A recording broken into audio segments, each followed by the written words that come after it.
I used to be a pro wrestler, man. I was at one point about living my dream.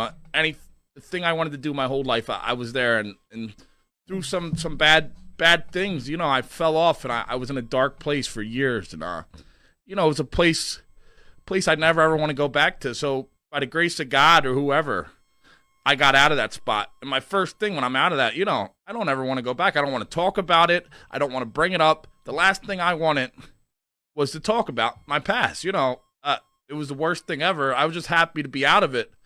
So for, a couple of years, I was just happy not to be in there. And then I just realized there was other people out there going through what I'm going through what Tim can definitely relate, getting out of that past. You didn't want to go back, right, Tim? No, not at all. But I realized the same thing he realized. We're doing a disservice to the world to keep our story inside and not to reach back out to people who may be in the same thing you were in, the same thing that Tim was in, the same thing I'm in. There's people who don't know there's people out there like us who made it out of there, people who came out of the life you came. And, I'm sure it's not easy. There's a lot of guilt, fear of, talking about your past. Am I right? Yeah, and that's where I was going with the story from when the Wiesenthal Center came out. He says, so what do you plan on doing? And I said, well, I plan on speaking out. And he's like, you ready for that? Is that have you thought this all through? Is that something you really want to do? And I said, man, I'm a public speaker. That's what I do. Easy, no problem.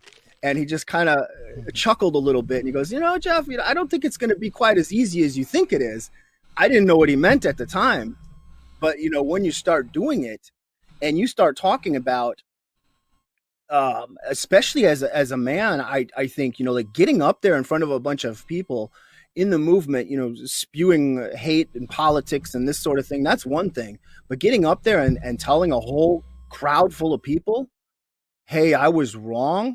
As somebody that was, especially in my old life, I was never wrong, ever. You just didn't admit to that. You were always right, and that sort of thing. Now you're standing in front of a room full of people, and you're vulnerable. You're talking about shame, regret, guilt, all these different things, and trying to help the public understand it and trying to inspire others, just like what you guys do with this show. I mean, I think most people coming out, most people that we've helped to leave the movement, they would just rather go back into their regular lives and, and not talk about it. Cause like you said, it is hard to talk about it. And I didn't even realize that at first until I started doing it.